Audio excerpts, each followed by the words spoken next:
Is Doomsday no more? Is Marvel getting cold feet about going up against those boring-ass sandworms? I don't think so. Daredevil Born Again Season 2 heats up. 2 new episodes this past week. Fisk is playing chess and some Battleship.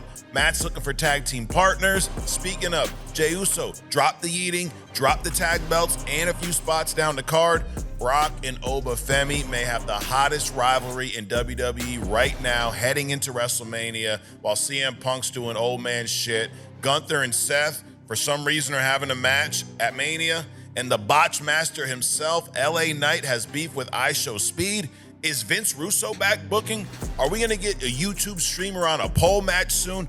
Who the fuck knows? Plus, Tiger Woods can drive the shit out of a golf ball but can't drive a motor vehicle without dumping it once every 5 years. He tells the cops he's on the phone with the president. Well, hell, if RFK can be the Secretary of Health and Human Services, I think Tiger's gonna be named the Secretary of Transportation after this last ride. Speaking of rides, we're going back to the moon for the first time, kind of. Welcome to Mic Check. What's up, everybody? Appreciate y'all checking out Mic Check. Shout out to all the interns that are on watching. We got some shit to talk about. We got to get into the road to Doomsday, or the road to Secret Wars, in a little bit. But before that, speaking of Doomsday may not happen. There's some rumors this past week about Doomsday might be over. Why? They say that Marvel might be getting cold feet, or they want to be able to take advantage of these IMAX screens, because right now, for some fucking idiotic reason, Dune 3 has IMAX exclusivity for, I think, the first 2 or 3 weeks. So right now, both of these movies are supposed to be dropped December 18th of 2026. And supposedly Marvel is thinking about shifting up a little bit earlier. So now, as much as I want to see Doomsday just drop a straight ass fucking deuce all over Dune 3 so I can get on TikTok and talk shit to people that love Doom, outside of that, I'm all down with Doomsday coming out a week early. Dude, if the movie was out today, I'd stop recording right now and go watch it. I want to see this. I know a lot of you are in the same kind of boat. I'm down with it coming out a week early. I was looking forward to this Doomsday event, just not because I like Dune 3. There's no shot that I'm going to see that motherfucker. But who knows? I don't think they're getting cold feet. I think that they realize that for a lot of people, this movie is a must-see in IMAX. Now, y'all know if you've watched the show, I'm not a huge fan of IMAX for a few reasons.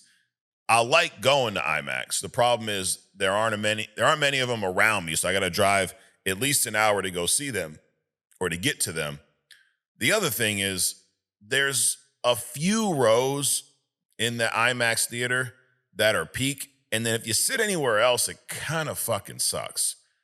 Like, we went to see Fantastic Four First Steps this past summer. I saw it in a regular theater first, and then we went to see it in IMAX, just kind of on the cut. We were shopping at the mall, and the mall in Providence has an IMAX theater, so we're like, let's go catch a movie. So seats were limited. We sat in maybe the 3rd or 4th row, and I'm not going to lie, that shit sucked galactic-sized cock. It was like, you're fucking doing this the whole damn time. And I was in like the 3rd or 4th row, so unless you're sitting middle of the theater, pretty much dead center in the back, your seats, it's hard. The screen's it's almost too big. It's so damn big that unless you're all the way in the back in the middle, you're gonna miss shit on the screen. That's just my take. How do y'all feel about IMAX? Are you, going out to every movie in IMAX? Now, that being said, Spider-Man Brand New Day and Avengers Doomsday, those are 2 movies that I would go see in IMAX first if I could. So this shift to take advantage of some IMAX availability, I'd be down with it. Now, this is coming from this YouTube, this industry insider that, he also pointed to, I guess, the recent move by Jumanji 4. So Jumanji 4 was originally going to be in that slot, I think, the week before Doomsday. They have now moved to a later date, so it's opened up. So it's not so much that, I don't think they're getting cold feet about Doomsday. I don't think they're worried at all about Dune 3. I think it's more, oh shit, this slot opened up. It's a little bit earlier. We can take advantage of IMAX for a week. Why not? That's going to help with the box office, right? IMAX costs more. Who the fuck knows? We'll find out. This has not been confirmed by Marvel or anyone. This is just these industry insiders, speculating. That being said, completely not off topic, but we talk about box office, and that is not an indication as to how many people went to see the movie, because ticket prices have gone up dramatically over the past 10, 15, 20 years. So when you're looking at these movies from a box office standpoint, comparing box office numbers isn't apples and oranges. It's apples and oranges. It's not apples to apples. It's because a ticket, I remember going to the theater when I used to go all the time, middle school, even early elementary school. I remember movie tickets being $5, okay? And I remember when they jumped to $5.50, it was like a big deal. Now, dude, can't even tell you how much. We went to see Super Mario Galaxy last night, and there was 4 of us. It was $85 for 4 movie tickets, to 1 adult, 3 children. It was 3D, so you pay a little premium for 3D. But these box office numbers are skewed because they only indicate how much was spent on the movie, not how many individuals went to see the movie. I think they should switch. I think that we should. Now, I guess it's kind of hard to revisit history after all these years, but it should have been how many individuals bought a ticket to go to these movies. That is a true indicator of how popular, how the desire, the need, not just the dollar. They track the dollar, sure. I mean, you're a business, you got to make money. But the true indication for me is how many motherfuckers showed up to see that motherfucking movie. So speaking of Super Mario Galaxy movie, I saw this last night. Interested to see if any of y'all seen it. I'm a Mario fan. I've been playing fucking Mario games. I mean, I was born the damn year that Mario was born. So I was going to go see this shit regardless. I will say I saw the first one. I thought the first one was pretty good. The critics have shit all over this movie. They did the same thing to the first movie. So we are going to play a little game here that I like to call What the Fuck Rotten Tomatoes. This is where we look at the Rotten Tomatoes movie scores, and I'll let you know which one I would go with, which one's closer to the real motherfucking score. So let me pull. I'm actually gonna do this for both because I've never talked about the original on here. So I'm going to pull up those scores as well. So we got Super Mario Bros. The movie. This was the first one. This was the one that came out, what was this, 2023. So 2 years ago. You got Star-Lord voicing Mario, who I actually thought did a pretty good job as Mario. I know when he was first announced, me and a lot of people were like, really? You're going to get this guy for real? So let me go through Super Mario Bros. The movie, 2023. Tomato meter, the critic score for this movie was a 59%. The audience score was a 95%. Now, I think that's hella glazed. It definitely was not a 95%. Wasn't a 60% either. I would lean towards, I'd say the audience is closest to the real score, so I'd have to go with that. I think 95 is high. I'd probably give this thing a 75, 80 maybe. But I really enjoyed the first one. The second one, I thought the second one was good, not as good as the first one. So Super Mario Galaxy movie just came out this past week. The Rotten Tomatoes critic score for this movie is a 40%, and the audience score is a 90%. I'd have to go with the critic score because it's closer to the score I'd give it. I think that's rather low. I'd give this movie a 6 out of 10. The first one I'd probably, like I said, give a 7, 7.5 out of 10. This one probably 6 out of 10, which that's not a bad score. Like 6 out of 10 is, to me, is 60%. Not a bad score. I mean, if you said, hey, if I played the lotto tonight, I got a 60% chance of winning, dude, I'm gonna put some motherfucking money down. I like those odds. 40%, not so much. But I'd say it was a solid 6.5 out of 10. It was a fun movie. I'm not gonna spoil the movie because I don't know how many of y'all have actually seen it. I don't know how many of y'all actually are interested in seeing it. I'll tell you this. I think some of these critics need to understand that when you're critiquing a movie, all movies aren't equal. I'm not going to watch this movie, Super Mario Galaxy, and look at it in the same light that I would Interstellar. So I can't shit all over this because the story's not as deep and the plot and all this good shit. It's an entertaining movie. The movie's made for like 10-year-olds. Let's be honest. It's a PG movie. It's not even PG-13. It's a movie's made for 10-year-olds, but there's enough nostalgia built into this movie. There's enough of that. There's enough of, I almost call it fan service to video gamers, Mario fans, to where we appreciate elements of this movie that the kids probably don't even pick up on. I mean, my kids, they've played newer Mario games, but they ain't out there playing, Super Mario Bros. 3 or the Super Mario Brothers on Nintendo. They're not playing that. My son's not playing, Mario 64. But if you've played those older games, there's a lot of cool Easter eggs and things. And it's an entertaining movie. It's fun. It's a good family movie. I enjoyed it. I recommend going to see it, especially if you got kids under the age of like 15. I mean, I went with, I brought my youngest daughter who's 10, and then my daughter and her friend, they're both, 14 years old. So they enjoyed it. We had fun. So I do recommend this movie. Again, I don't think it was as good as the first one, but it's definitely an entertaining film. And there's some really cool moment. I mean, Star Fox, I'm probably not spoiling that. Star Fox is in it, played a big role.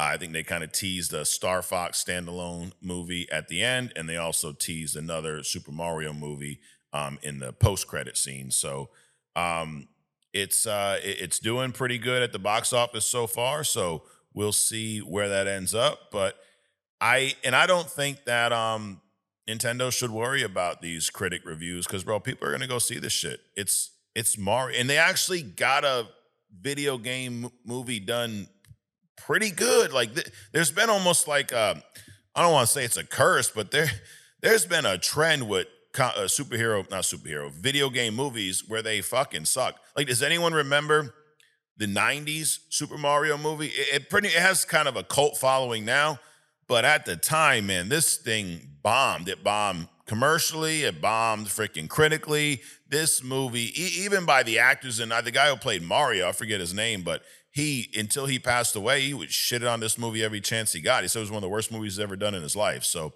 I saw it a couple times. It's some weird shit. It's almost like so bad that it's good. I'm curious how many of y'all have actually seen that old Super Mario Bros. Movie from, I think it was early 90s, 91, 2 or 3, something like that. I haven't seen it in a long time, but it seems to have a little bit of a cult following now. So we're going to switch gears a little bit to some sports stuff, some golf. Not really. We're going to talk about my man Tiger Woods. I could say this next statement and you'd have no idea if this was a new podcast or if it was from like 2017 or if it was from like, 2009 or if it was from like a few years ago, 2021. Tiger Woods crashed his motherfucking car again. Now, a guy who can drive the shit out of a golf ball, who's a phenomenal, golfer, good eye-hand coordination to be a golfer, right? You'd be pretty smart. Can't seem to drive a fucking car for more than a few years without crashing that motherfucker. And people are wondering, you're Tiger Woods, dude. You're a damn near billionaire. If you don't know how to drive, why the fuck are you driving yourself anywhere? You can hire a driver. You can hire a full-time driver. You can get an Uber XL if you want. You can hire some pretty cool car service. I mean, I work for a company where we travel, we get car service. They pick me up at my house, big old, Expedition, Explorer, some shit like that. Guy I've never met in my life. He don't ask me about where I'm going. He drops me off at the airport, comes back, picks me up a few days later. And I'm nowhere near Tiger Woods' golf skill or net worth. So the fact that this motherfucker's still trying to drive himself and he's under the influence, he don't want anyone to drive him. I mean, Stephen A. went off on him, Stephen A. Smith, because according to some sources, he doesn't want anyone to watch over him or know what he's doing. And he thinks he's fine to drive. Well, how many times you heard that? Yeah, I'm good. I'm good. And then you end up fucking wrapped around a tree, right? He's not a social butterfly. Prefers to hang around his home with his kids, hitting balls, playing video games. He despises public scrutiny. Well, here's the thing. If you despise public scrutiny and you have the tendency to crash your motherfucking car every few years, you should probably get a driver that takes care of you so you won't be scrutinized in public for crashing your motherfucking car again in 3 more years. I mean, you going back to, he had, I think, 4 car accidents dating all the way back to 2009. This is now the second one where he's had some DUI charges. In 2017, he was found in a driver's seat while high on prescription pills in Florida. We all remember that mugshot. Then again, in 2021, he crashed his car, suffered these horrific injuries that almost ended his golf career. And here we go again. His statement was, I know and I understand the seriousness of the situation I find myself in today. Like, do you though? I'm stepping away for a period of time to seek treatment and focus on my health. This is necessary in order for me to prioritize my well-being and work towards lasting recovery. Talks about he's committed to taking the time off, blah, blah, blah. I appreciate your understanding and support and ask for privacy for my family, loved ones, and myself at this time. I mean, he's a public figure. I hear what he's, at the end of the day, he's a human being, right? So you made some mistakes, you fucked this up, you want some privacy. The problem is if you're Tiger Woods, dude, it's hard to have privacy, especially when you're crashing your vehicle and you're intoxicated and the whole world's watching. I hear you and I respect, you as a human being, but it's hard to ask for privacy when you go do some shit like this and you're someone who's been a public figure for a very long time. And then like the whole, I'm on the phone with the president. Nobody gives a fuck. You just damn near killed somebody. The fuck is the president gonna do? Maybe name you, Secretary of Transportation, possibly, based off of his, criteria for jobs and whatnot. But it was correct. When I saw it, I'm like, is this an article from years ago? Or no, it's just every few years. It's like a couple things you can count on every couple years. You're going to have a leap year and Tiger Woods is going to fucking crash his car, on drugs. So, but hey, hell of a golfer though, right? More sports stuff. It's funny to call this, but WWE. Do y'all consider WWE a sport, an athletic performance? I mean, sports entertainment, right? So sports entertainment, a phrase that Vince Kennedy McMahon coined himself, which we're going to talk a little bit about Vince in a minute here. But we're going to talk about Roman Reigns and CM Punk. Last week, this is, big rivalry, right? World Championship match, WrestleMania, main event. It's probably going to close out Sunday, but I got some thoughts about when we have a good problem on our hands for wrestling fans with these main events, because there's probably 3 potential main events and you got 2 main event slots, right? Now you got the first match, which is considered a almost second main event, right? But last week or the week before, Reigns beat the shit out of Punk, powerbomb through the table. It was great. Tribal Chief is back. Oh my God. This past week, Punk comes out, interrupts the Tribal Chief, main event slot. Went right after him. He's taking his belt off. He's getting the upper hand on him. He struggles to get Reigns on his shoulders because he's weak. Hits him with a GTS, sloppy looking GTS. And then with some help from security and people around him, he power bombs Reigns through the desk.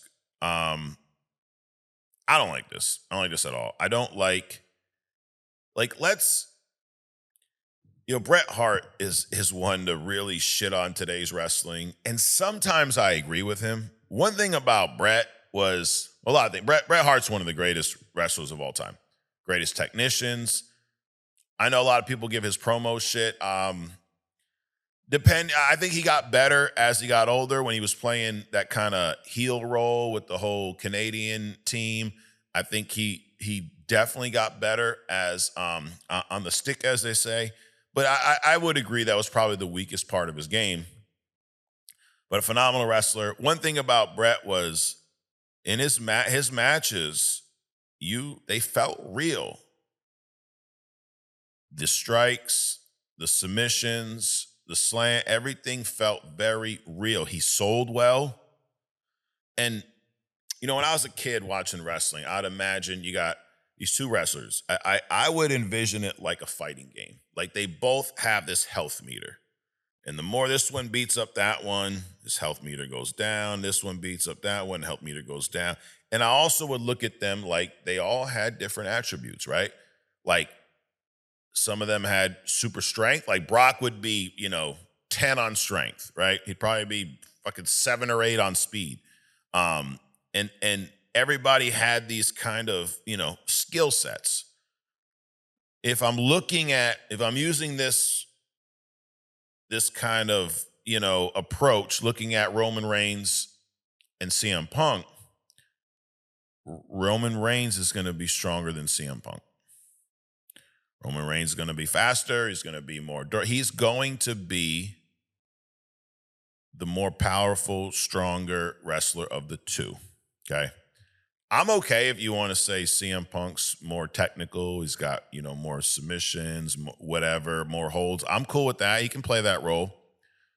The thing is, it's not believable to me to see CM Punk powerbomb Roman Reigns through a table off of a couple punches and one GTS. Make it make sense. Hit him with a chair a couple times. Hit him in the nuts. We shouldn't be looking at these two, I believe, as equals from a strength, power standpoint. That I don't like. Punk then stands over Reigns to close the show, and then he's arguing with fans, in the crowd. He starts, doing this, man, flip people, doing all this shit. And Punk or Reigns goes to Twitter and reposts that, and he says, "This is the champion in Madison Square Garden. Your tribal chief will end this embarrassment at WrestleMania." God, I fucking hope so. I really hope so. I really hope we end, maybe it's night 2 of Mania with our tribal chief. We're all acknowledging our tribal chief while the pyro around Allegiant Stadium goes off, and Roman Reigns is back where he belongs as a world champ. I so hope that happens. But let's talk about some other parts of Raw. Speaking of champs, you got Cody Rhodes. Cody Rhodes and Randy Orton is the other championship feud. Now, I like what they're doing with Randy. I like Randy going heel again. I hope he wins. I do. Or at least maybe it leads to a match at Backlash where he wins a champ. Maybe they don't want to switch both belts at Mania. I don't know. Cody shows up on Raw. Stephanie McMahon comes out. I'm a fan of the McMahons. I mean, I grew up in the Attitude Era. So, Stephanie, Shane, Vince, Linda. I know it got a little too much at times, but I was always a fan of the McMahon story. I think Vince McMahon's one of the greatest characters in pro wrestling history. I think the feud with Austin is one of the best storylines. It's the only one that I would probably put above that is, I look at, you got Austin and McMahon, you got the Bloodline up there, and you got the early NWO. Those are kind of three of the absolute best WWE angles in history. So Stephanie comes out. She interrupts Cody, and I because of how long I've watched wrestling and followed wrestling, I've learned a lot about the behind the scenes, learn a lot about the culture, learn a lot about the do's and don'ts. And I'm not, like, I've never been a part of the business, but I've heard a lot of these guys talk on podcasts and kind of pull the curtain back. And one of the things that's huge in wrestling are receipts. So, Vince was famous for not promoting something that we can't deliver, like the slap. Stephanie McMahon slaps Cody. This is kind of her little go-to, right? She slaps people. But back when she was a regular on-screen character, the slap was going to end in that good guy, that babyface who just got slapped, getting a receipt at some point or another. Whether that is in the payoff match, she jumps in and Stone Cold stuns her. Whether that's in, next week's Raw, she gets a rock bottom, a people's elbow because she slapped the Rock before. This was a slap just to fucking slap Cody. Let's just demasculate Cody. Just have him get slapped for no fucking reason. I didn't like it. I know they're trying to promote the Hall of Fame because she's going in the Hall of Fame, which she definitely deserves. But it just seems so forced. Like, we're at Madison Square Garden. I thought Cody was on SmackDown, by the way. He shows up to open up Raw. Stephanie comes out unannounced, hasn't been in the storyline in God knows how long, just to talk shit to Cody, just to slap him. I didn't like it. One thing though about this scene here, this promo, is they bring up Vince McMahon. So I'm gonna get back to that in a little bit. Let's talk about what I think is the hottest rivalry right now in WWE. It is Obafemi versus the motherfucking GOAT himself, Brock motherfucking Lesnar, the Beast Incarnate, the Conqueror, the most legitimate motherfucker who's ever been in WWE. I'm a huge Brock Lesnar fan. I said this since the first promo. Brock is selling the shit out of this feud. Obafemi is over like a motherfucker. These two big boys are gonna fucking clash at Mania, and it's dude, the audience, they can't get enough of these two, and you got to give them both credit. I mean, Oba's he's a massive dude. He's a beast. He's over. Everyone's doing that little fucking dance. I saw a comment from someone who doesn't even watch wrestling, and they're back, and they're like, dude, who's the Obafemi guy? I'm doing the dance around. I think it was OG Dirte. He's like, dude, I haven't watched wrestling in so long, and freaking Oba's out there doing the dance. I'm doing a dance around my house. He's over. He's a big-ass motherfucker, strong as shit. We've seen him power. So that makes sense. Obafemi, powerbombing Brock Lesnar, big deal. That makes sense. It's a big moment. Then you got CM Punk's little fucking scrawny ass struggling to get Roman Reigns up, needs all the help in the world to powerbomb. Come on. Knock it off. It's fucking weird. So I think Reigns and Punk definitely deserves a main event slot. Should the second slot go to Cody and Randy, or should it go to Brock and Obafemi? Do you have Cody and Randy open up Mania and have Obafemi and Brock close that shit out? I don't think that will happen, but should it? What do you think? Should Obafemi and Brock Lesnar be a main event match? And if so, who do you knock? Do you knock Reigns and CM Punk? No. Randy and Cody? Probably. How about this Seth Rollins Gunther shit? Gunther just randomly attacks Seth out of nowhere. He's got no match planned for WrestleMania. Like, why is the booking for this WrestleMania so last minute and it feels so lazy? Open challenges for no reason. How about Penta? Okay, I'm supposed to believe this. So Penta is the U.S. champion. I'm supposed to believe that this dude, yes, he wants to defend his title at WrestleMania, but he wants to defend it in a ladder match against like 5 other people where there's no champion's advantage, just cuz? That's what I'm supposed to believe? It doesn't make sense. Why don't we build a conflict between multiple individuals? Why don't we have multiple people challenging for the IC belt? Why don't we have a number one contenders match that ends in a double count out and those two people are in? And then two other guys come down and go, well, shit, they both lost. I should be in this motherfucker. And maybe someone who beat Penta recently go, well, dude, I beat you like 3 weeks ago. I should be in this match. And then a brawl happens.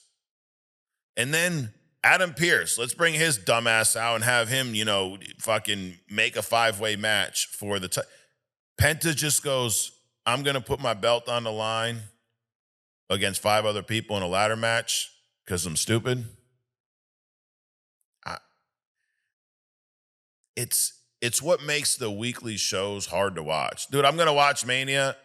Will it be a good Mania? Probably. I mean, the chances of it being, mid to good, pretty high because it's WrestleMania. I mean, chances of it being amazing, probably not. I think that's where I need more than just good matches. There's going to be some great matches. There's going to be some entertainment moments. There's going to be some surprises. There may be a return. There's going to be some shit that happens. But I can't say that. I can't even tell, without looking it up, I can't even tell you when WrestleMania is. I think it's in 2 weeks. I think that's what they said. I don't know. That's bad. That means they're not doing a good job of building to this event. Even this Punk Reigns stuff, there's really no story here. It's just 1 week, they have a little promo, and one of them gets the better of the other and pisses the other one off. That's all we've been doing the past few weeks. We had this whole apology angle with the Usos, and then they fuck around and lose the tag titles. They drop the yeeting. They drop the theme music. They drop down the card. They do all that shit. We don't even know, is there a bloodline? Is there not? Are they on his team? Are they not? Are they just there because they're, talking shit about their uncle? It's just, it feels very sloppy. It feels very last minute. The fact that Gunther and Seth have just been thrown into a match because they had nothing planned for Gunther, that's weird. Y'all had a few weeks. You're doing all this Seth versus Heyman, the Vision, all this good stuff. The Masked Men, they're coming out. Oh my God, who is that? Who's in the mask? Oh my God. And then you're just randomly gonna stick Gunther on Seth, and now that's a match? It just feels last minute and lazy. This is a last minute lazy WrestleMania. LA Knight, fucking Botch Master himself. He is, I guess, feuding with IShowSpeed. We're going to get IShowSpeed. I'm a fan of IShowSpeed, by the way. This kid built a freaking streaming empire from going from his mom's basement to, he was doing it was sometime last year, he was doing like a 30 or 45 day live or some shit like that. And I would go on and upload only comics on YouTube. And I would see his live there. I'd check it out. And at any given time, dude, there was 40 to 50,000 people watching this kid live. My man's driving around in a car, doing a photo shoot. I saw him buying a Nintendo Switch at Walmart, just doing random shit, shit some of us do every single day. 45,000 people watching this motherfucker buy a Nintendo Switch at Walmart. My point is he's built an empire. He's built a following. He's built a community. He's out there playing flag football, hanging with some NFL players as far as speed goes. Now, no, I'm not delusional. People, he can play in the NFL. Okay. Let's see him take one of these hits first. But is he fast? Oh, hell yeah. Is he athletic? Athletic as a motherfucker. Should he get in the ring with LA Knight? Probably. He's probably got less of a chance of botching than LA Knight does. So I'm cool with this. LA Knight showed up on his stream and they had a little moment there. And I saw a TikTok and I was reading some of the comments. And first of all, no one knows who LA Knight is. So that kind of adds to the realism. People why this guy attack him? What the hell's going on? So I thought that was a cool little build. He obviously was at ringside in MSG and got involved a little bit in the match, which then cost the Usos the belts. Last thing. During the McMahon promo. Oh, wait, hold on. No. it's not the last thing. Back up. Obafemi and Brock. Okay. Brock shows up in his ring gear, which I like. He's like, I'm ready to fucking fight, dude. Brock's out here ready to fight. And Obafemi comes out, and they're about to get it in. Triple H just pops up out of nowhere and splits these guys up. And these are things like, I'm supposed to believe this. I'm supposed to believe that Brock Lesnar, who we saw a couple weeks ago wreck like 12 dudes trying to get to Oba, I'm supposed to believe that these two are not going to lay hands on each other because Triple H is standing there. I'm not buying it. And you go, he's an authority figure. He would do that, blah, blah. I've seen too much wrestling, dude. I've seen Vince get stunned 87 trillion times. I've seen Adam Pearce get hit. I've seen it. Almost every GM you can think of, I've seen be attacked. And Triple H ain't the Triple H he used to be. And I'm not saying this, I mean, him personally he's had some health issues. So obviously, I don't think he can even get physical. So you put him out there, and Brock jumps back like, really? Really? I didn't like that. I feel like they're just looking for a reason to get Triple H on the show. Like, either be on the show or not. I'm cool with it if they're part. Like, I didn't mind the authority when Triple H, the old bad boss angle. That's cool. Either be on the show or not. Don't just, it's MSG a few weeks before Mania, let's put Triple H out there. I don't like that. One thing that they did, though, which was very intentional, I believe, in the Stephanie Cody promo segment, they mentioned a name. I don't know if they said his name, but they mentioned Stephanie's father. And the crowd went crazy. I believe they were testing the waters. I believe they were putting that out there. Let's bring up Vince McMahon. Let's see how everybody reacts. Maybe we bring him back soon. Maybe everybody's over this shit. I don't know. I'm cool with it. Bring him back. Listen, did he violate some rules or get in trouble? Sure, he definitely did. And I'm not, what about the victim? I'm not saying anything of that. I'm not saying that the victim shouldn't have their justice and whatever the case may be, but also am not a big fan of once someone gets caught, once someone makes a mistake, that we just absolutely cancel them forever. I think it depends. I think it's a case-by-case basis, And I mean, really, at the end of the day, what did he do? He was using company funds to pay off some people he had affairs with, right? I mean, if anything, that ain't my business. That's his wife's problem to deal with, and that's WWE TKO's problem to deal with. You're fucking around with the funds the way you should. I was wrong. Listen, I don't know shit about his marriage. I ain't married to him. I'm not saying it's right. I'm not saying it's okay, but I think we get crazy, crazy judgmental on shit that we fucking don't know shit about. Like, that's between him, his family, and his business. Now, he got fired, he got kicked out of the company, all that shit happened. Should he be banned from WWE for life? I don't think so. I think he should be back. Now, he shouldn't be back running the show. I think that ship has sailed. I think we've moved past that. But Stephanie McMahon is going into the Hall of Fame. Well, who's someone that should induct her? Probably her father, Vincent Kennedy McMahon. I'd be down with it. I wonder if them bringing up his name was just dropping that little. Now, here's a crazy theory is, if you remember, Vince brought Cody back, right? Surprise opponent for Seth Rollins. What if Cody is the golden boy for Vince and Vince returns as an on-screen character? Do I think that will happen? Probably not. Would I be down with it? Oh, hell, motherfucking yeah. Should people just be straight up I think we do. I think we're too quick to cancel. We're too quick to go, you're done, you're canceled, oh my God. So anyways, that's wrestling. That's WWE for the week. We got SmackDown. What happened? I don't fucking remember what happened last week. But we got SmackDown coming up and WrestleMania in a few weeks. So moving on, we, this next piece of news, We talk a lot about read a comic. We're going to read some comics later today. Fantastic Four First Steps came out this past year, and we all know their origin.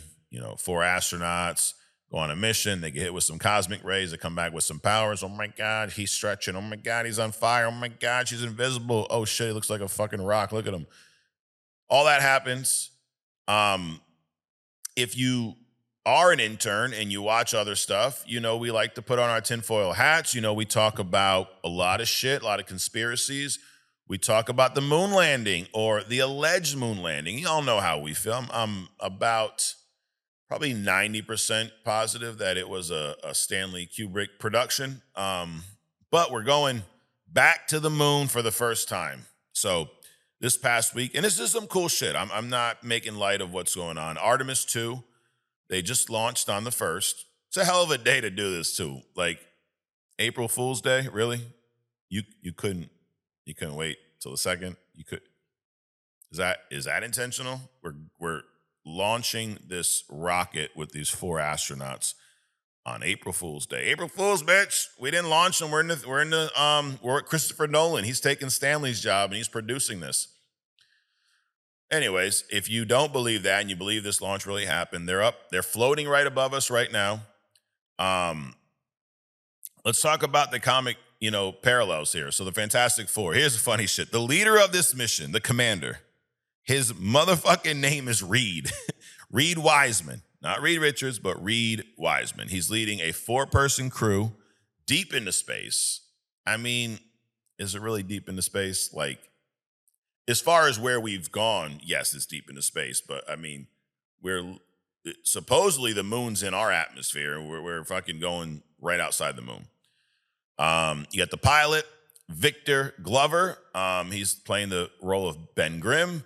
We got the specialist, Christina Koch. She is filling the Sue Storm slot here. And then Jeremy Hansen.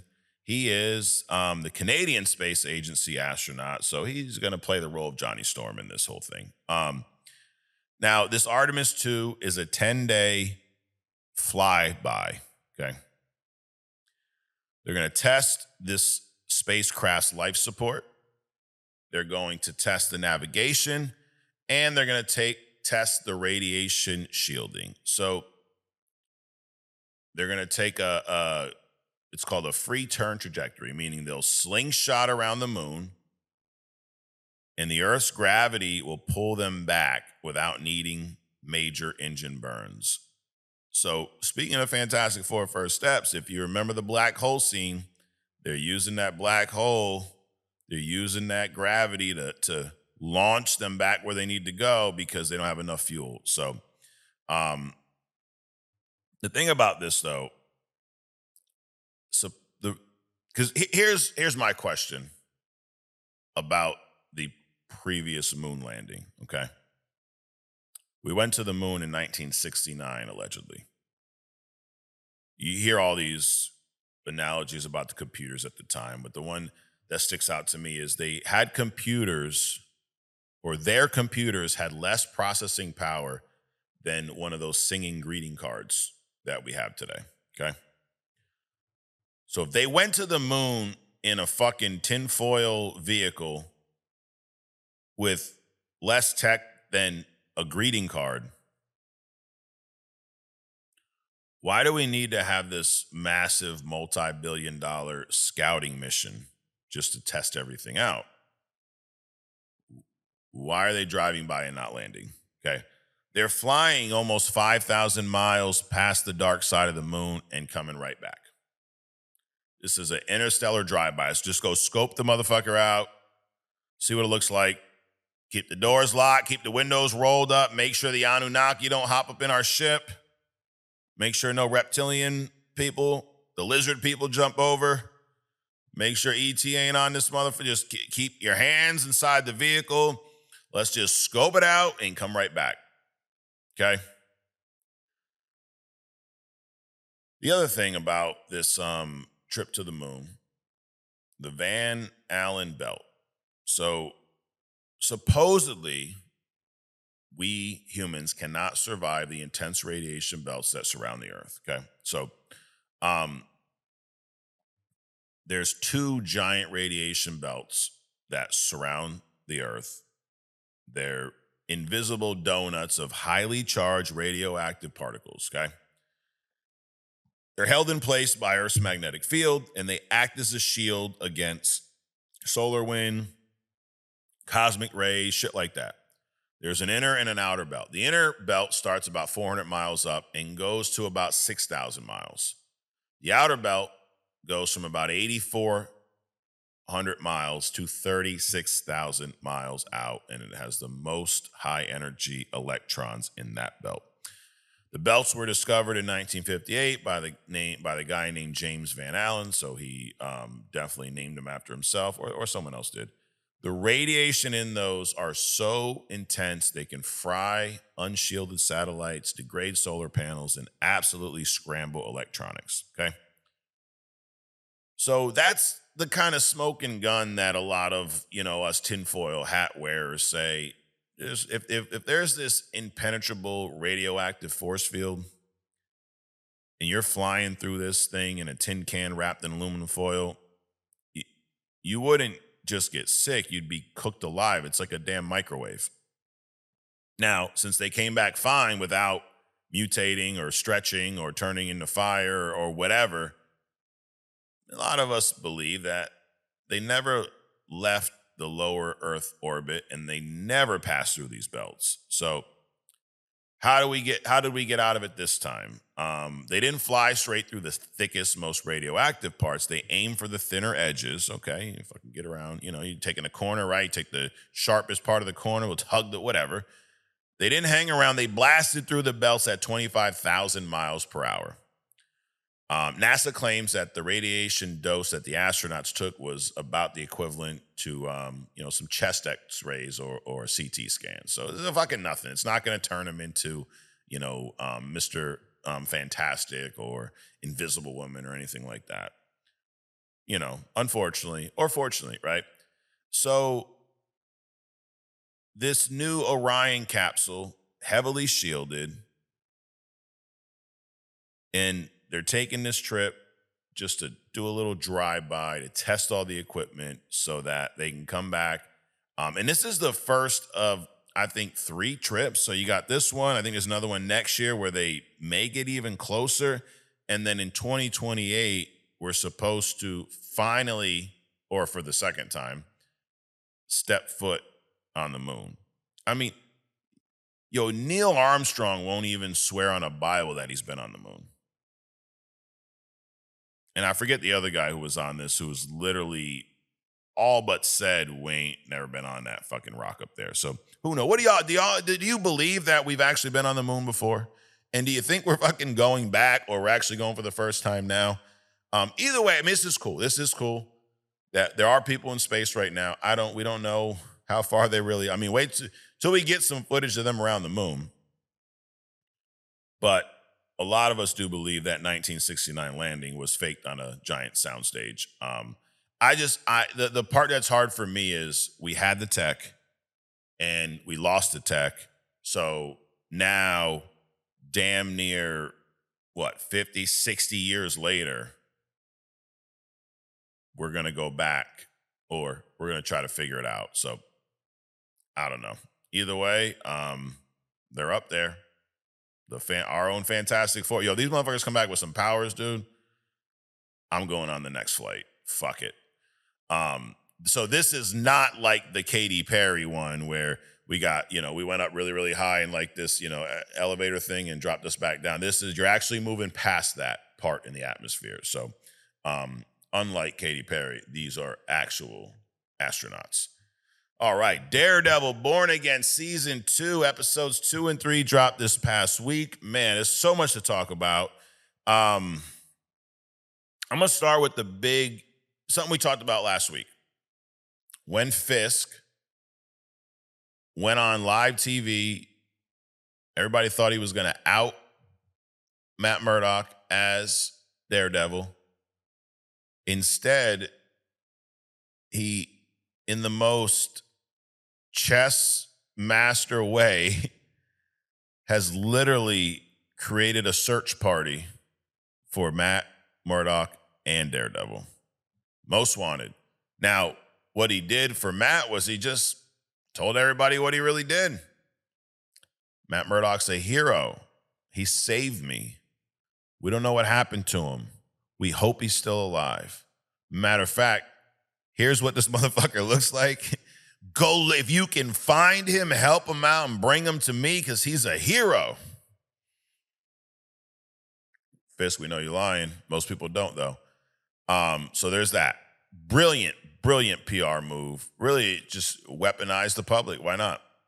Makes it impossible for Matt and Karen to hide in the city without, revealing what the hell's going on. So they got to be in disguise everywhere.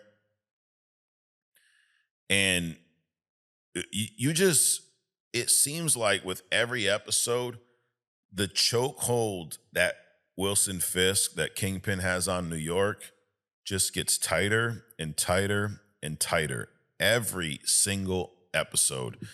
You got the swordsman. We see some really cool shit with him, but he's in captivity. He's the first one they're trying. You got the whole Northern Star ship. He orders the bomb on that, sinks that motherfucker with all the crew members on it. He's shaking up. Matt's going through some shit physically. He's dealing with some flashbacks to Foggy's death. You got his greatest enemy killed his best friend, Bullseye, saving him. And a lot of people online were shitting on the whole blue effect with Bullseye. I like it. It's a comic book show. Like, well, what's that mean? Is he really turning blue? It's telling you a story, dude. Relax. Calm the fuck down. I like it. I think it's a cool little touch that I think he's got his own little theme and shit around him when he's fucking, tapped, which is pretty much all the time. When he shows up, shit's going blue and people are dying. I'm down with it. I like it. Blue light and dead people. That's what happens when Bullseye shows up. They're going against the AVTF. They are. Matt Murdock, even Karen, and they capture the guy. And Karen's starting to really show that I think she aligns probably more with the Punisher than she would with Daredevil. I mean, she's like, we need to start attacking back. They attack that one agent and actually learn that he may be on their side. He feeds them some info. And Matt and Karen show up to Red Hook. They're going to break into this factory and find out what the hell's going on. Angela Del Toro's there. She is on their side. I mean, she's breaking in, stealing. So Matt's forming a little bit of a team here. We see her obtain the White Tiger amulet. So is she going to become White Tiger? Most likely, which we're going to talk about this in a minute. We're going to talk about that amulet, how it works, what it does. But so far, man, this season, and we'll dig deeper into these episodes on Only Comics this week, but man, these first 3 episodes have got me hyped. My only critique is this. I got to wait another fucking week to see another episode. That's my only critique. I want to finish this. I want to binge watch this show right now because these first 3 episodes have done a great job of setting up this season, getting me interested, showing me how much Fisk is still Kingpin. Daredevil out there on the outs with Karen. No Foggy because he's gone. Working with, an awesome scene with the swordsman when they're breaking out. And these two are kicking ass. I mean, bro, you know one thing about Daredevil is you're going to get some badass hallway dungeon type of fight scene that they're in. From the prison to the hallway in the first season, there's always some badass fight scene in some dark, claustrophobic area. And we get that in this episode with Daredevil and Jack, the swordsman. So overall, 2 really good episodes, and I'm looking forward to see where this is going. But let's talk about White Tiger and the amulet a little bit. So what the fuck is the amulet, you ask? Well, here's the thing. It is not a gift. It's actually a generational curse, okay? Hector Ayala's niece is probably stepping up to take the mantle, Angela, right? But let's talk about what's going to happen. Well, let's talk about how this thing started in the first place, okay? So there's actually an Iron Fist connection here. The amulet was forged in Kunlun. Kunlun. I don't know if I'm saying that right. Kunlun, we'll go with that. The same interdimensional martial arts city where Danny Rand became Iron Fist, okay? The Sons of the Tiger. Originally, the amulet wasn't one piece. It was split into three pieces, the head and two paws, worn by three supreme martial artists from Kunlun, known as the Sons of the Tiger, okay? As long as they fought together, their power was unmatched. Eventually, they had a falling out. Of course, they did. They shattered the amulet. They tossed it in a trash can in an alley in New York. And a young college student named Hector Ayala was running from some thugs. He's always getting in trouble, right?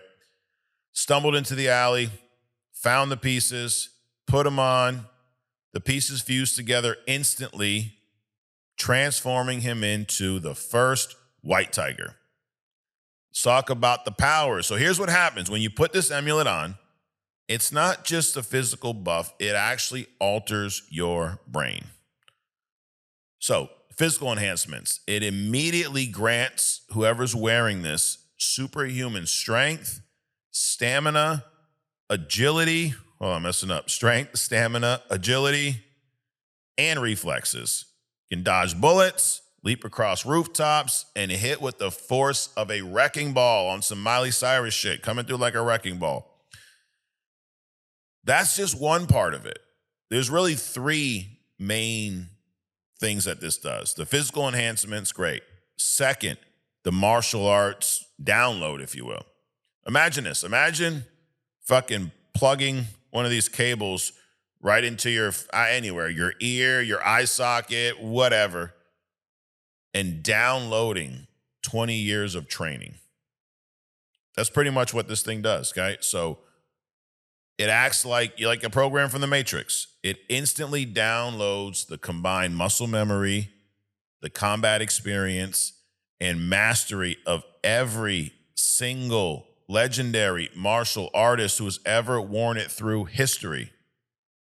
You instantly become one of the deadliest hand-to-hand fighters on the entire planet.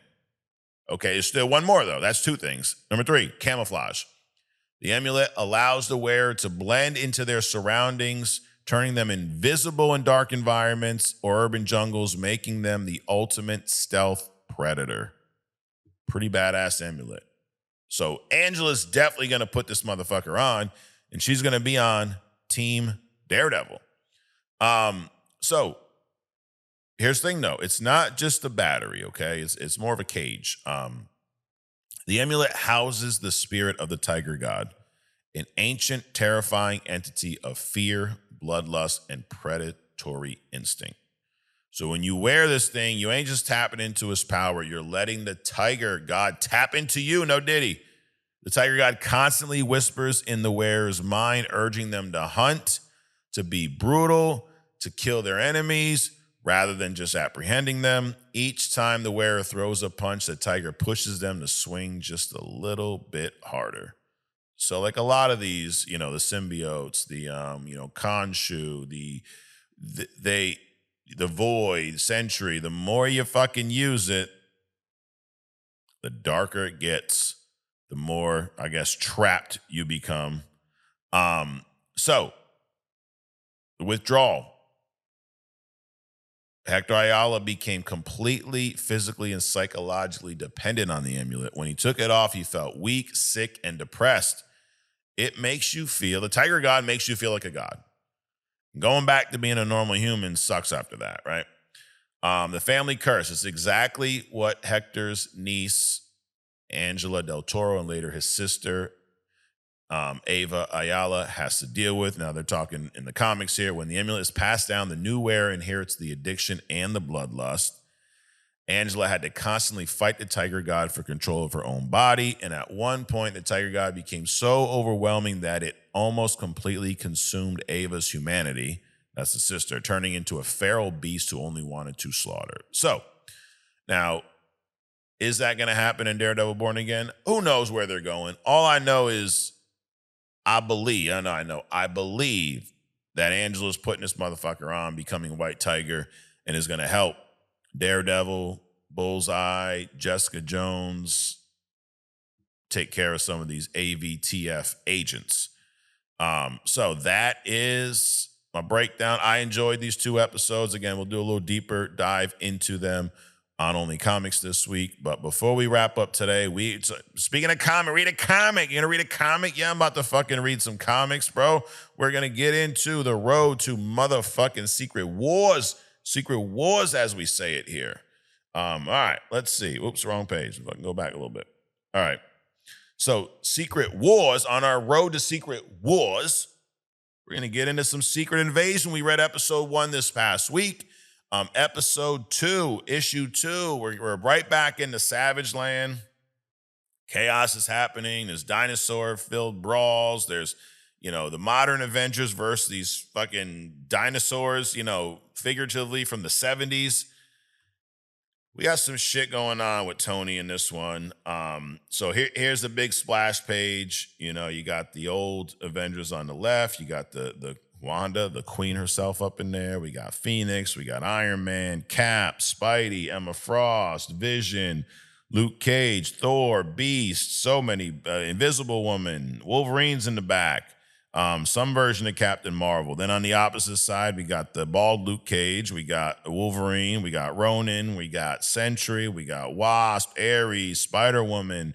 We got a Wonder Man on both sides. We got Iron Fist, another Spidey, a Black Widow, Carol Danvers. We got Echo, and we got Tony Stark all messed up because of the virus. So, in this issue, we see a lot of fighting back and forth, Spidey and Spidey.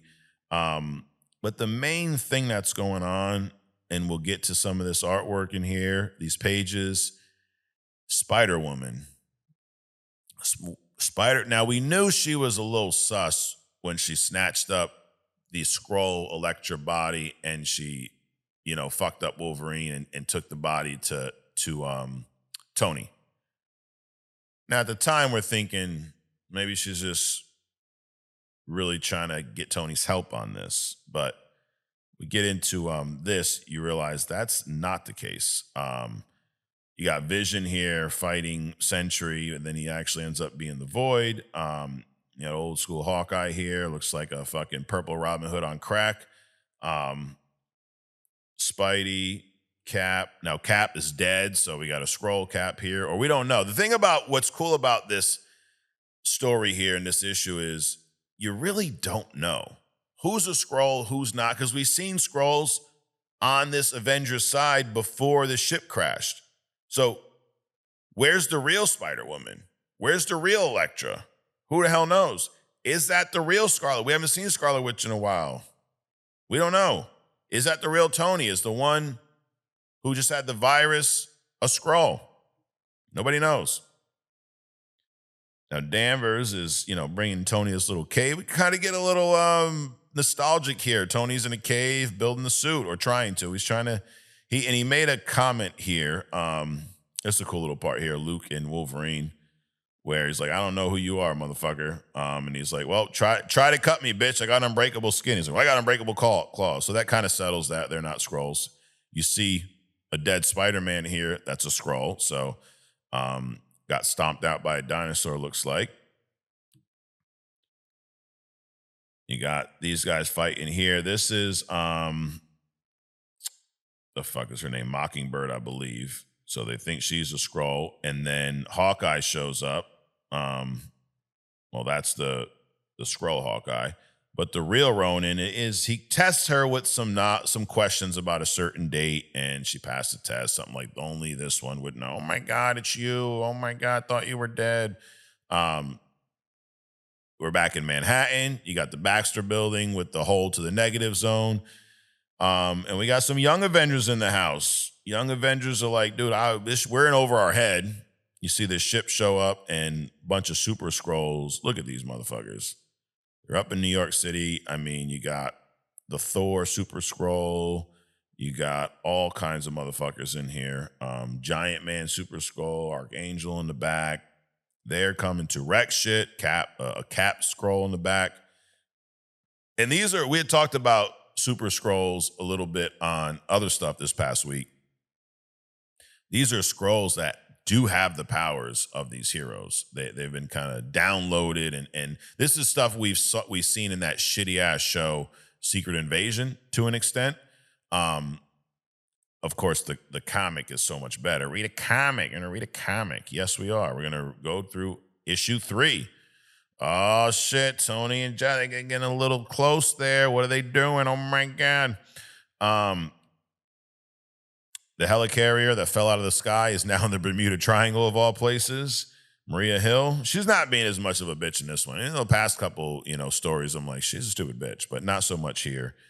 Jarvis, who's actually the Skrull that infiltrated or unleashed the virus on all of Stark's equipment. He's there. Here's Thunderbolt's Mountain. It's getting blown up. Venom's getting blown God knows where. But I really want to... Oh, here's Camp Hammond. This is the training camp for all these newly registered heroes. So the initiative that we read where Tony is setting up this Avenger-like team in all 50 states, well, this is the camp where they're training them, right? I mean, you got to train. It's almost like their own military, but it's supers. So these guys are getting called in, though. This ain't a fucking drill. We need your help. The Skrulls are here. So we got some young Avengers here. You got Wiccan there, who, if you've seen Agatha all along, or was that the name of the show? The Agatha Show. I don't know what the fuck it was called. But if you watch the show, you know who he is. You got Vision there. You got, what's his name? Patriot over there. Hulkling's out. Kate Bishop. So if you saw Hawkeye, you got Kate Bishop over there. You know who she is. But dude, these Skrulls are a little much. You got Hulkling up in the house. He's half Skrull. He's trying to talk these guys down. We don't give a fuck about you, bro. Just shoot his ass. This Skrull here ended up getting some of those Pym particles, and now he's giant. So this battle ain't really going the way of these Avengers. They are in way over their head because it's the young Avengers and these new guys, and the Super Skrulls are wrecking shit. But let's get back to the Savage Land. So you got Jessica here. She zaps the fuck out of Echo, right? And Echo goes, "It's me, Echo. I'm not a Skrull." And she's like, "I know, bitch." And she fucking zaps her. And she is strolling up to the cave, looking fine as ever, going to see Tony. And she basically is, she's gaslighting him. She's telling him he's a Skrull. She fucking lays one on him, and he's like, "I'm not a Skrull. You crazy?" She's doing her best to convince Tony. Now, Tony's sick. He's got this virus that is up in his tech, but his suits are so intertwined with his body, DNA, also. He's equally as sick. He's literally feels like he has pneumonia right now. And she's in there trying to convince him that he's also a Skrull. You're one of us, bro. What the fuck you doing? He starts believing her, actually. Let's see. We got more Skrull fighting here. I mean, dude, of course it's in New York, right? Because New York can't win in anything. Dude, look at this. Vision just gets motherfucking blasted through the head. Poor Vision. He's always dying. How many times has the fucking dude died? And then we see, dude, everything is vibrating, shaking. Oh my God, what's happening? Oh my God. It's motherfucking Nick Fury with this giant gun and his team of commandos. You got Hood up in there. He's got a squad. They show up to potentially save the day. Let's see what happens.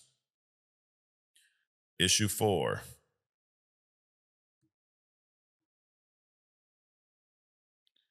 You see Reed all stretched out here. Now, this plays a big role into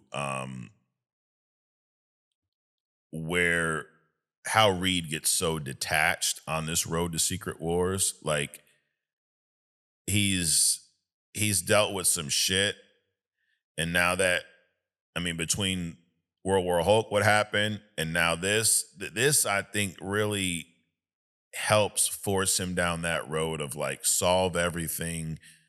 We got some bigger issues at hand. It really propels him into this different version of Reed that we see as we continue on the road to Secret Wars. So just keep that in mind.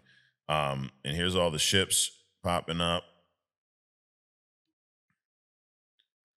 There's something at the end of this issue, which if you've seen it, you know what's fucking coming. But these are some pretty cool splash pages with these battles here. Nick Fury's in the house, as you can see back here with that giant, that gun is massive, blasting these scrolls with his little crew, came to save the day. Now, the thing about his crew is no one even really knows who they were, so the scrolls weren't able to create super scroll versions of them. So let's get back to Tony. Black Widow showing up.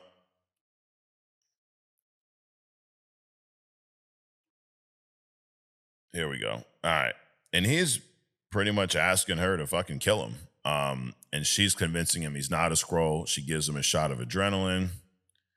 And she kind of asks him, like, scroll or not, what do you want to do? You want to kill me or kill them? And he's like, no, I want to kill them. So Wolverine shows up. He gets blasted, and now he's Wolverine, so he's fine. But Black Widow, she said, bro, shoot first, ask questions later.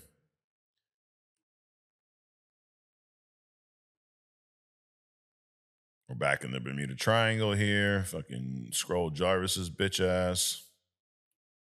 Now everyone's going to the city to fight the motherfucking Skrulls. Now, oh, hold on, jumped ahead. What do we see here? Oh my God, we got a crack-a-boom. We got some lightning. Who's coming with the light? Is it Storm? No, it's not. It's Thor. Thor shows up. We also got a Captain America shield there. What the fuck's going on? I thought Cap was dead. Thought Thor was dead. Well, he wasn't.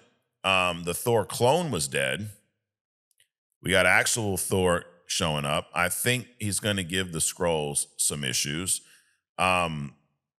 Who's with the Cap shield? Who's dressing? Is this a Cap Skrull? Who the fuck knows? We're going to find out next week.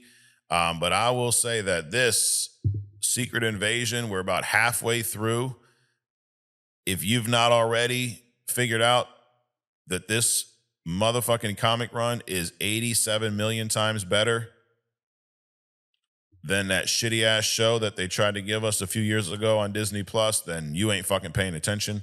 But this is a great story, great read on our road to Secret Wars. I'm excited that, actually, let's take a look at our full list to see what we are getting into next week. I think we wrap this up next week. So this week we read Secret Invasion 2, 3, 4. We also read New Avengers 41. It kind of shows the Savage Land battle from Spider-Man's point of view.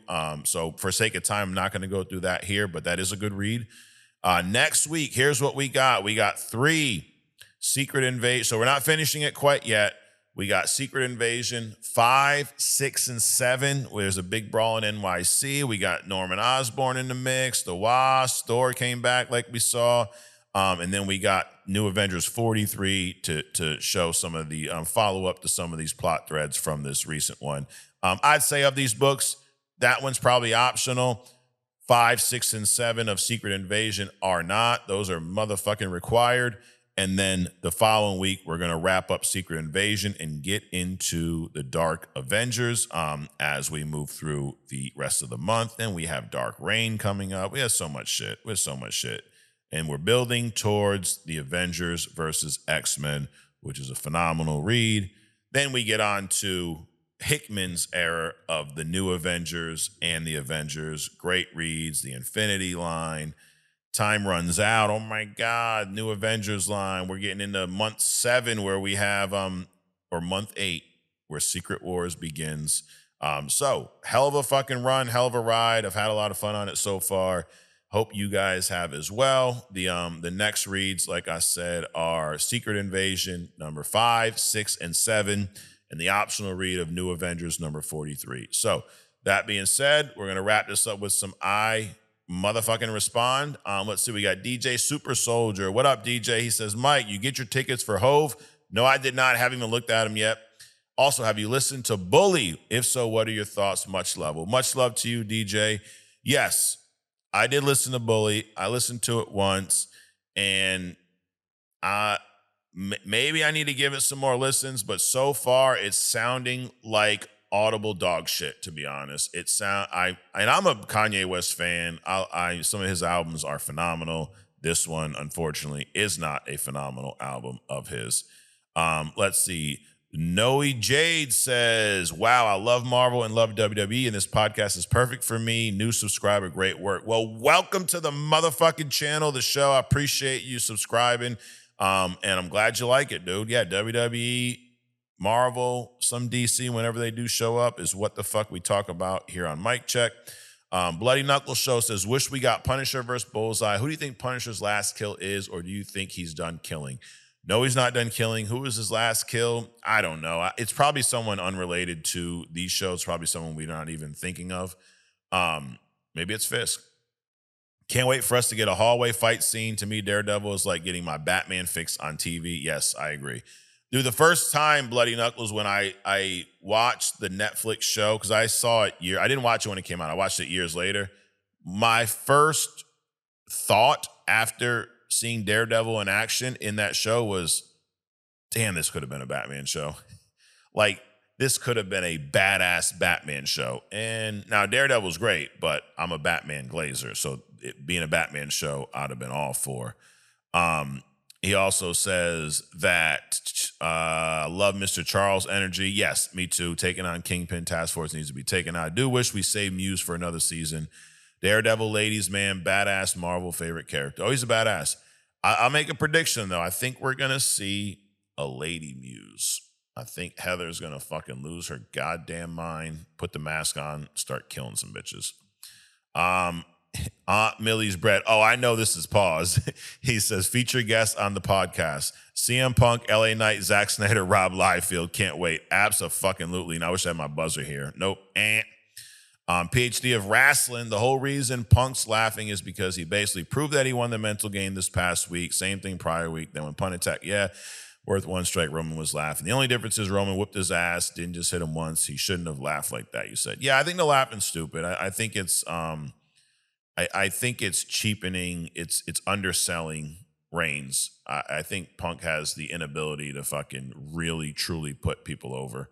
And it's unfortunate because Reigns is 10 times the fucking star Punk, wished he could have been.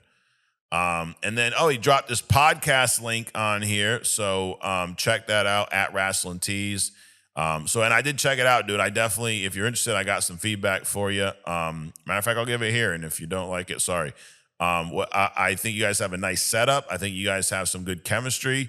What I would say is get to your podcast quicker. There's a long intro, then there's intros of each other, and then there's a lot before y'all start talking.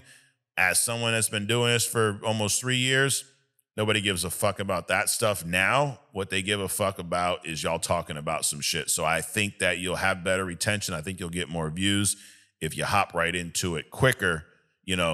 Less back and forth, less intro, I get why y'all do it. It is funny, but I don't think for brand new viewers, you got two things. You're building a podcast, a community where there's inside joke. We have oh my God, all this stuff. But I can't start with all that because the new viewer has no idea why I'm fucking saying read a comic. So my point, but I tell you what, you guys got a good setup, a good look for a podcast, and you guys definitely have some good chemistry. So keep it fucking going. Take the advice if you want. If you don't, fucking don't. Who cares? But that's my thought so far. Corrupt content. I think Carvana was around before AI. Could be wrong. Oh, yeah, I was talking about the AI shit last week. Yeah, but I guarantee there's AI in it now, dude. And around before we had AI, but AI has been around for long. Like, when it hits the public, dude, they've had it for fucking years. And also the versions we're using ain't the versions they're using. Greg Thornton, I agree with you 100%. Alan taught his kids a valuable lesson. Yeah, he taught them fuck around and find out. I try to teach mine to stand up for themselves as well. Don't let people shit on you, period. Absolutely, dude. Abso-fucking-lutely. And then Kamikaze Zebra says something about AI and AEW. You dropped the link. I clicked on it. It said it was not available, so I don't know what the fuck you're talking about. And Bloody Knuckles also says, doesn't Spider-Man have those weird rights that he can't be in live action TV? Crazy Marvel, so Spidey for $7 million. Oh, yeah, dude. It's crazy. And then he said that Alan could have done a lot worse. He was throwing body shots. Like he could have seriously hurt the guy. Oh, yeah, he definitely fucking took it easy on him. He's telling him, bro, stay down. What are you, stupid? Or do you, like, I'm going to fuck you up. Stay down, bitch. Spidey, I don't remember. You are right. There are some weird rights. There is something about the live action TV shows. But here's the thing. He also can't be in live action movies without Sony's consent. So if you've given Sony, or if Sony's given Marvel the consent to put him in MCU movies, and we've seen how successful those have been, why would you not want to also allow them to throw him in some shows when you've already seen what they can do with him? You've seen the result. Spider-Man No Way Home did $1.9 billion. Someone did the numbers for me. I think it may have been DJ, and it's on the other podcast, so we'll talk about it more on Only Comics. But the entire Sony Spider-Man-less Spider-Man universe, so 3 Venom movies, Morbius, Madam Web, Kraven the Hunter, all this bullshit combined did about $2 billion and some change. One fucking Spider-Man movie in the MCU did 1.9. If you add the other 2 up, you're talking 2, probably 3, almost 4 billion. Call it 3.5. 3 movies versus like 8 of them. I'll be interested too if you add the budgets up for these 3 Spider-Man movies, their box office, their profit, then take the budgets for these shitty ass Sony movies, the box office, the profit. I bet fucking Sony gets smoked. So the answer is Bloody Knuckles. They're fucking stupid. Now the thing is, they have to make a Spider-Man movie every so many years, or they would lose the rights or something like that. I forget what it is. But I mean, hey, couple good things have come out of it. The Spider-Verse movies, I mean, they're Sony. Those are phenomenal. And we got Spider Noir coming up soon. I think that's in May, so a couple months, or next month. Now, obviously, we don't know how well that's going to do, but it looks pretty good. So we'll see. So anyways, well, I appreciate all the comments, guys. Drop some comments. If you haven't already, subscribe to the channel. Shout out to our new subscribers. Welcome to the motherfucking show. And I appreciate all of y'all. Mic check. We'll be back next week, but if you can't wait for that, we got Only Comics on Monday. I read a comic, and we got other stuff on Tuesday, Wednesday, something like that. Join the internship, become a member of the Legion of Interns, and we appreciate all the support. We'll see you next motherfucking week right here on Mic Check. See ya.